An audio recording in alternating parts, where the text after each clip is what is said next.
वंदे मातरम। भारत माता की जय। मित्रों,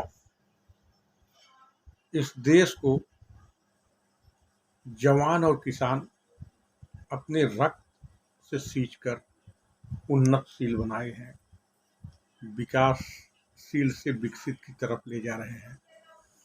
अगर इसमें सबसे ज़्यादा योगदान किसी का है तो जवान और किसान का है। विपरीत परिस्थितियों में भी काम करने वाले सिर्फ दो ही आपको मिलेंगे, एक जवान और एक किसान। ठंड भरे मौसम में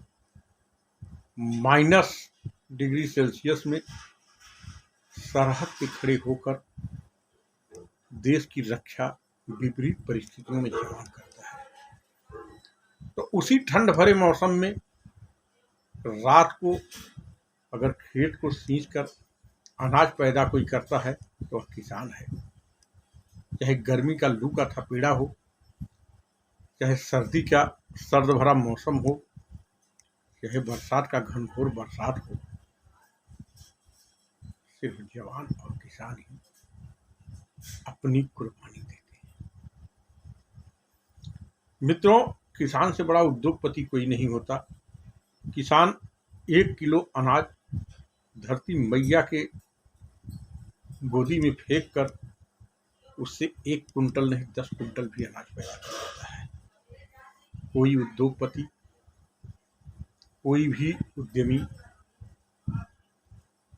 1 किलो लोहे से 1.25 किलो लोहा बना के दिखा दे, 1 किलो सोने से कोई सुनार 1.25 किलो सोना बना के दिखा दे, खरा सोना, तो आप मानिएगा कि वह किसान से बड़ा उद्यमी है। लेकिन 70 साल के कांग्रेस के कुशासन ने सरहद से लेकर खलिहान तक को विकास के दौर से वंचित रखा।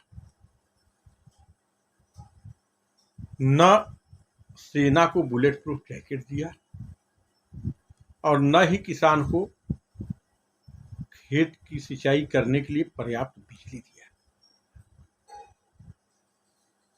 और ये बेईमान मोदी जी को कहते हैं किसान विरोधी है।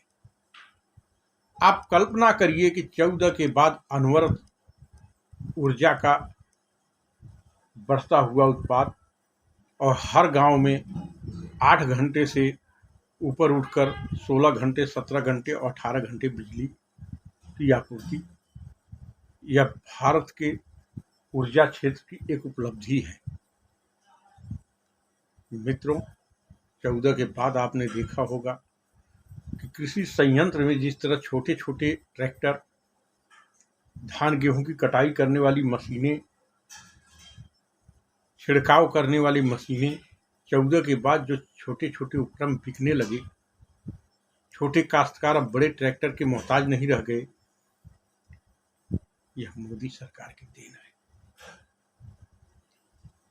क्या आप छोटे 2 पहिए ट्रैक्टर जिसकी कीमत 1 लाख, 1.25 लाख या 1,35,000 के लगभग है, छोटी फसल की कटाई करने वाली मशीन, उसकी भी कीमत लगभग इतनी ही है, हर बाजार में उपलब्ध होते नहीं दिख रहे हैं?